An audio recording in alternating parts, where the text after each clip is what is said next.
আকাশবাণী কলকাতা। স্থানীয় সংবাদ পড়ছি সংযুক্তা সিংহ। উত্তরবঙ্গে প্রথম ও দ্বিতীয় দফার লোকসভা নির্বাচনের প্রচার এখন তুঙ্গে। বালুরঘাট ও রায়গঞ্জে আজ জনসভা করেন নরেন্দ্র মোদী। ময়নাগুড়িতে জনসভা এবং শিলিগুড়িতে রোড শো করেছেন মমতা ব্যানার্জি। অধীর রঞ্জন চৌধুরী এবং মোহাম্মদ সেলিমও দলীয় প্রার্থীদের সমর্থনে প্রচার করেছেন। মুর্শিদাবাদ রেঞ্জের নতুন ডিআইজি হয়েছেন আইপিএস অফিসার সৈয়দ ওয়াকার রাজা। ডায়মন্ড হারবার লোকসভা কেন্দ্রে বিজেপি প্রার্থী করেছে অভিজিৎ দাস ওরফে ববিকে। আগামীকাল রামনবমী। এই উৎসব উদযাপন নির্বিঘ্ন রাখতে বাড়তি সতর্কতা অবলম্বন করছে নির্বাচন কমিশন এবং রাজ্য প্রশাসন।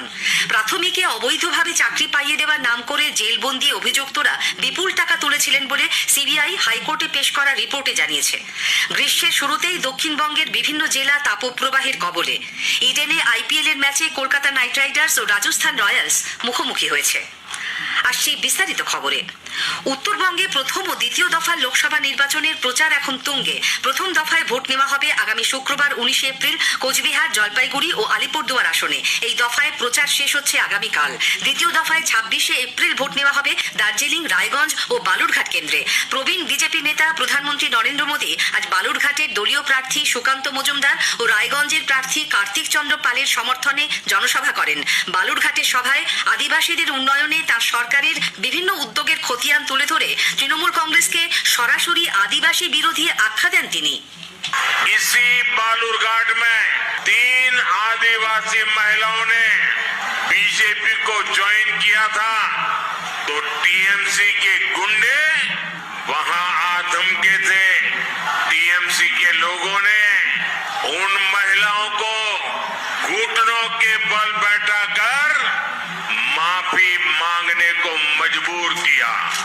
आदिवासी महिलाओं को घुटनों पर बैठाने वाली टीएमसी, ये पूरी की पूरी टीएमसी जल्द ही घुटनों पर आ जाएगी। বালুরঘাট থেকে প্রধানমন্ত্রী যান রায়গঞ্জে। সেখানেও রাজ্যে তৃণমূল কংগ্রেস সরকারের বিরুদ্ধে দুর্নীতির অভিযোগে সরব হন তিনি। केंद्र सरकार के जल जीवन मिशन को ये लोग आगे नहीं बढ़ने देना चाहते। पीएम आवास के घर गरीबों की जगह गलत लोगों को बांटे जा रहे हैं। केंद्र सरकार ने मनरेगा के लिए पैसे दिए, उसे भी टीएमसी के लोग खा गए। क्या ऐसी टीएमसी को माफ करना चाहिए? इनकी ये सोच बताती है कि इन्हें बंगाल के विकास की चिंता नहीं है। অন্যদিকে জলপাইগুড়ির ময়নাগুড়িতে তৃণমূল কংগ্রেস প্রার্থী নির্মল চন্দ্র রায়ের সমর্থনে আজ জনসভা করেন দলের প্রধান মুখ্যমন্ত্রী মমতা ব্যানার্জি। বিজেপির বিরুদ্ধে আক্রমণ শানিয়ে তিনি বলেন, দেশকে বিক্রি করে দিচ্ছে এই দল। 3 বছর 100 দিনের বাজেট টাকা দেয়নি, আর বিজেপি নেতাদের কেন ভোট দেবে? দিল্লি থেকে বলে না, এতগুলো এমপি আছে আদের লোক যে বাংলায় টাকা দাও, বলছে বাংলাকে দেবেন না, 100 দিনের কাজ বন্ধ করে দাও, বাংলার ঘর দেবেন না, রাস্তা দেবেন না, সব বন্ধ করে দিন। ময়নাগুড়ির জনসভা সেরে মুখ্যমন্ত্রী শিলিগুড়িতে দার্জিলিং এর তৃণমূল কংগ্রেস প্রার্থী গোপাল লামার সমর্থনে রোড শোয়ে অংশ নেন। অন্যদিকে কোচবিহারের গোপালপুরে তৃণমূল কংগ্রেস প্রার্থীর সমর্থনে এক জনসভায় দলের সর্বভারতীয় সাধারণ সম্পাদক অভিষেক ব্যানার্জি বলেন, বাংলার কৃষ্টি সংস্কৃতি বিজেপি বোঝে না, রাজ্যকে সব দিক থেকে বঞ্চিত করা হচ্ছে।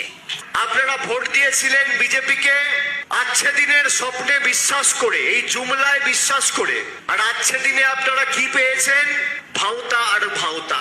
যারা আপনার ভোটে নির্বাচিত হয়েছে, নির্বাচিত হওয়ার পর দিল্লির পায়ে ধরে বলেছে গরিব মানুষের টাকা আটকে দাও, বাড়ির টাকা বন্ধ, রাস্তার টাকা বন্ধ, জলের টাকা বন্ধ, আবাসের টাকা বন্ধ। বাংলার আজকের দিনে দাঁড়িয়ে বকেয়া পাওনা কেন্দ্রীয় সরকারের কাছে 1,60,000 কোটি টাকা। বিরোধী জোট ভেঙে মমতা ব্যানার্জি প্রমাণ করে দিয়েছেন তিনি নরেন্দ্র মোদীর কাছের লোক।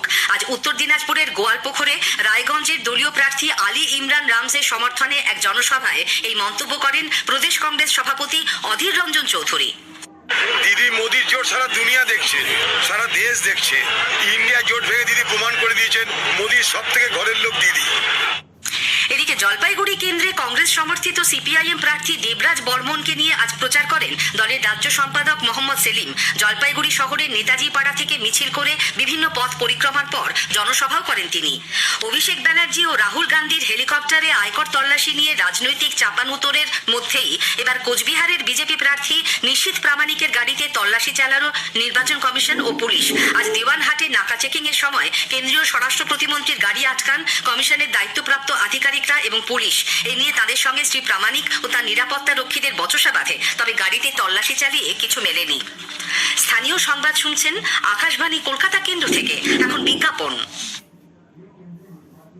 দিদি, এই মাসে ব্যাংকের পাসবইটা আপডেট করেছেন? এবার করেননি? আরে তাড়াতাড়ি করে ফেলুন। লক্ষ্মীর ভান্ডারের বর্ধিত অর্থ এপ্রিল মাস থেকেই আপনার ব্যাংক অ্যাকাউন্টে ঢুকে গেছে। কি আপনারা খুশি তো? মমতা বন্দ্যোপাধ্যায়ের সরকারই একমাত্র সরকার যে কথা দিয়ে কথা রাখে। নিশ্চিত লক্ষ্মীর ভান্ডার, নারীর সহায়।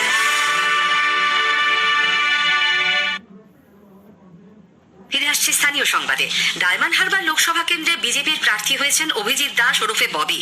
দলের তরফে আজ দ্বাদশ প্রার্থী তালিকা প্রকাশ করা হয়। এর আগে 2009 এবং 2014-এ ডায়মন্ড হারবারে বিজেপির হয়ে প্রতিদ্বন্দ্বিতা করেছিলেন অভিজিৎ, দুবারই পরাজিত হন। তৃণমূল কংগ্রেসের মালদা উত্তর কেন্দ্রের প্রার্থী প্রসূন ব্যানার্জি ও মালদা দক্ষিণ কেন্দ্রের প্রার্থী শাহনওয়াজ আলী রায়হান আজ মনোনয়ন পেশ করেছেন। মালদা উত্তর লোকসভা কেন্দ্রের কুর্মী সমাজের প্রার্থী স্বপন মাহাতো আজ মনোনয়নপত্র জমা দিয়েছেন। মুর্শিদাবাদ রেঞ্জের নতুন ডিআইজি হলেন 2007-এর ব্যাচের আইপিএস অফিসার সৈয়দ ওয়াকার রাজা। কলকাতা পুলিশের যুগ্ম কমিশনার ক্রাইম পদে ছিলেন তিনি। গতকালই মুর্শিদাবাদের ডিআইজি পদে থাকা আইপিএস অফিসার মুকেশকে সরিয়ে দিয়েছিল নির্বাচন কমিশন। তাকে আইজিপি আইবি পদে নিয়োগ করেছে কমিশন। নদিয়া জেলার ভোটারদের নির্বাচনী প্রক্রিয়া সম্পর্কে অবহিত ও সচেতন করতে বিশেষ উদ্যোগ নিয়েছে জেলা নির্বাচন দপ্তর। নদিয়া নট আউট নামে একটি ভিডিও এবং সুইপ কুইজ অ্যাপের আজ সূচনা করেন জেলা শাসক এস অরুণ প্রসাদ। ডিজিটালি দক্ষ তরুণ প্রজন্মকে ভোটদানে আগ্রহী করে তোলাই এর লক্ষ্য। ইকো ফ্রেন্ডলি নির্বাচনী এবারের অ্যাট্রাকশন। প্লাস্টিক আমরা এবার আর করব না ইউজ। প্রমিস করছি পরিবেশকে করব না অ্যাবিউজ। আগামীকাল রামনবমী। রাজ্য সরকার এই দিনটিতে ছুটি ঘোষণা করেছে। রামনবমীর উৎসব পালনকে কেন্দ্র করে কোথাও যাতে কোনো অশান্তি না হয় সেজন্য রাজ্য প্রশাসনের তরফে কলকাতা ও রাজ্য পুলিশকে সতর্ক থাকতে বলা হয়েছে।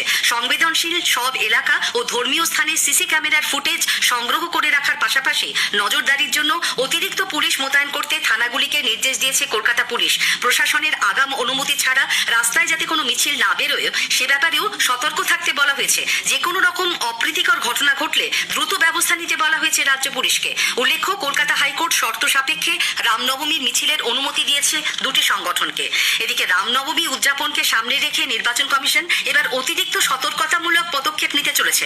অতীতে রামনবমী পালনকে কেন্দ্র করে অশান্তির নজিরের নিরিখে কমিশন রাজ্যের বিভিন্ন জায়গাকে অতি স্পর্শকাতর এলাকা হিসেবে চিহ্নিত করেছে। এই স্পর্শকাতর এলাকাগুলিতে পর্যাপ্ত পুলিশ ও আধা সেনা মোতায়েনের সিদ্ধান্ত নেওয়া হয়েছে। হাওড়া, উলুবেড়িয়া, পাঁচলা, হুগলি, চন্দননগর ও শ্রীরামপুরে অতিরিক্ত বাহিনী মোতায়েন করা হবে। প্রয়োজনে প্রতি জায়গায় 1 কোম্পানি পর্যন্ত বাহিনী মোতায়েন করা হবে বলে কমিশন সূত্রে জানা গেছে। প্রাথমিকে অবৈধভাবে চাকরি পাইয়ে দেওয়ার নাম করে কর্মপ্রার্থীদের কাছ থেকে বিপুল টাকা তুলেছিলেন জেলবন্দি অভিযুক্তরা। আজ প্রাথমিকে নিয়োগ দুর্নীতি মামলায় কলকাতা হাইকোর্টের বিচারপতি রাজশেখর মান্থার এজলাসে যে রিপোর্ট দেয় সিবিআই তাতে একথা জানানো হয়েছে। গত মঙ্গলবার বিচারপতি মান্থা বলেছিলেন 2014 টেটের উত্তরপত্রের ডিজিটাল স্ক্যান প্রতিলিপি জমা দিতে হবে সিবিআইকে। তা না হলে পুরো নিয়োগ প্রক্রিয়া বাতিল করে দেওয়া হবে। সিবিআই এর কাছে এই নিয়োগ দুর্নীতি তদন্তের অগ্রগতি নিয়ে রিপোর্ট তলব করেছিলেন তিনি। আজ সেই রিপোর্ট জমা দেয় সিবিআই। গ্রীষ্মের শুরুতেই গরমের দাপটে দক্ষিণবঙ্গের স্বাভাবিক জনজীবন ব্যাহত।